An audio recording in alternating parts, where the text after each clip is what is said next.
আমি ধন্যবাদ জ্ঞাপন কৰিছোঁ ডক্টৰ মুকুট গোহাঁই ডাঙৰীয়া দেৱলৈ আৰু মই ছাত্ৰ ছাত্ৰীসকলক এবাৰ থিয় হৈ এটা খুব জোৰেৰে হাত চাপৰি দিবৰ বাবে একেলগে সকলোৱে থিয় হৈ এটা হাত চাপৰি দিবৰ বাবে ছাৰৰ বাবে এটা হাত চাপৰি দিব লাগে। ছাৰৰ সুস্বাস্থ্য বিকাশক আৰু সমগ্ৰ মানৱ জাতিৰ বাবে আহিবলগীয়া অনাগত নতুন প্ৰজন্মৰ বাবে যাতে তেওঁ আৰু অধিক আৱিষ্কাৰ আৰু অধিক সৃষ্টি দি যাব পাৰে সেয়া আমি মনে প্ৰাণে কামনা কৰিছোঁ। আমাৰ আচলতে আমি আশীৰ্বাদ নহয়, আমাৰ সাহস, আমাৰ আচলতে মৰম শ্ৰদ্ধা তেখেতলৈ আমি নিবেদিছোঁ।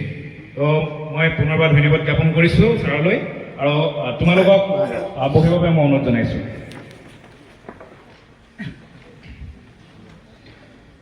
চোৱা, ইমান সুন্দৰকৈ প্ৰায় বিগত 20 বছৰ ধৰি ডক্টৰ মুকুট গোহাঁই ছাৰে দেশৰ পৰা বাহিৰত আছে, স্বদেশৰ পৰা বাহিৰত আছে, অসমৰ পৰা বাহিৰত আছে, কিন্তু তেখেতে প্ৰায় 1 ঘণ্টা জোৰা যিখিনি ভাষণ প্ৰদান কৰিছে সেই ভাষণত ইমান সুন্দৰকৈ নিজৰ অসমীয়া ভাষাটো ইমান সুন্দৰকৈ কৈছে।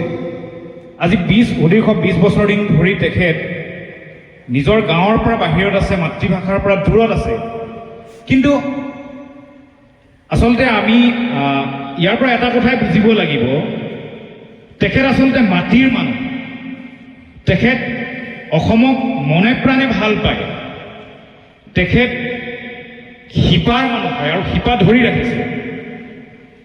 মই ছাৰে কোৱা কথাবোৰ যেতিয়া লক্ষ্য কৰিছোঁ, তো ইমান সুন্দৰকৈ অসমীয়াত সলসলীয়াকৈ কৈ আছে, গতিকে আমি আচলতে প্ৰত্যেকেই শিপাক কেতিয়াও পাহৰিব নালাগিব। আমি কেতিয়াও শিপা পাহৰিব নালাগিব। আমি নিজৰ দেশখনৰ কথা, নিজৰ মানুহখিনিৰ কথা, নিজৰ সমাজৰ কথা, নিজৰ ঘৰখনৰ কথা, নিজৰ বন্ধুবৰ্গৰ কথা, নিজৰ পৰিয়ালৰ কথা কেতিয়াও পাহৰিব নালাগিব। আচলতে আমি জীৱনত কৰ্ম কৰি যাওঁতে আমি দেখোঁ বহু ব্যক্তি কেতিয়াবা কোনোবা ক্ষেত্ৰত অহংকাৰ বা তেনেধৰণৰ মনোভাৱ সৃষ্টি হয়, কিন্তু আমি ছাৰৰ ক্ষেত্ৰত দেখিছোঁ যে তেনে আচলতে তিনমালো তেখেতৰ ওচৰত তেনে মনোভাৱ নাই। সেয়া মই কেৱল এইটো কাৰণে কোৱা নাই যে তেখেত আজি বড়োচাত আহি পেলাই কথা কৈছে। আমি প্ৰমাণ পাইছোঁ তেখেতে অসমলৈ যেতিয়াই আহে, যেতিয়া সুবিধা পায় আহি পেলাই তেখেতে বিনামূলীয়াকৈ অসমৰ বিভিন্ন প্ৰান্তৰ গাঁৱে ভূঞে তেখেতে গৈ ছাত্ৰ ছাত্ৰীসকলৰ লগত কথা পাতে, ছাত্ৰ ছাত্ৰীসকলক তেখেতে উৎসাহ উদ্দীপনা যোগায়, অনুপ্ৰেৰণামূলক বক্তব্য আগবঢ়ায়।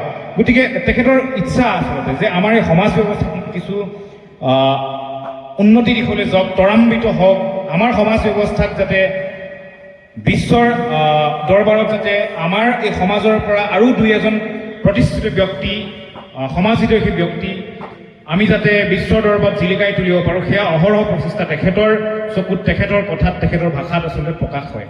গতিকে তেনে মানুহ নিশ্চয়কৈ আমি বিচাৰিম আমাৰ সমাজত আৰু প্ৰতিষ্ঠিত হওক। আৰু ছাৰে আশা কৰিছে, ছাৰে ভাষণত কৈছে যে আমাৰ বিদ্যালয়ৰ পৰাও তেনে ব্যক্তি নিশ্চয়কৈ প্ৰতিষ্ঠিত হ'ব।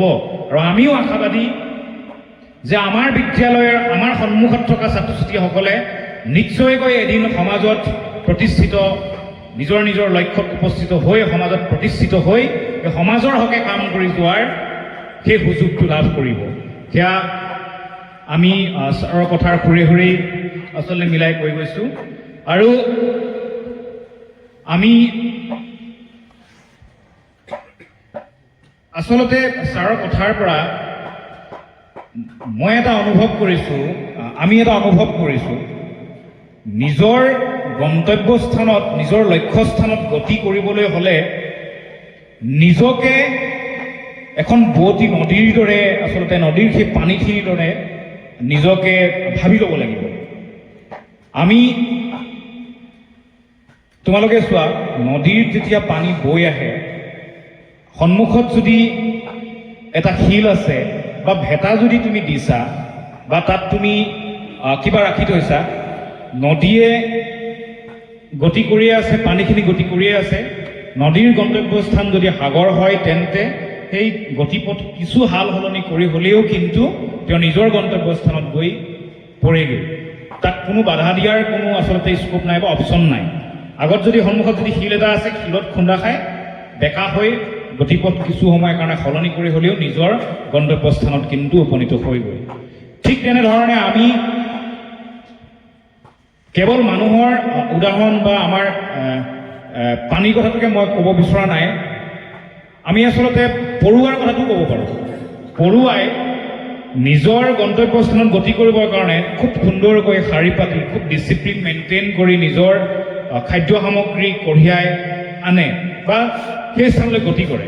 আৰু যেতিয়া তাক বাধা দিয়া যায়, অতি শৃংখলাবদ্ধভাৱে খুব সুন্দৰকৈ তেওঁ নিজৰ গতিপথটো খন্তেক সময়ৰ কাৰণে সলনি কৰি পুনৰ সেই একেটা ট্ৰেকত নিজৰ লক্ষ্যস্থানত তেওঁলোকে গৈ নিজৰ কৰণীয় কামখিনি কৰেগৈ। গতিকে এইবিলাক আচলতে আমাৰ চকুৰ আগত ভাহি থকা কথা, এইখিনিৰ পৰা আমি শিকিবলগীয়া বহুত আছে বুলি ভাবোঁ। গতিকে আমি ছাৰৰ কথাখিনি শুনি খুব আপ্লুত হৈছোঁ।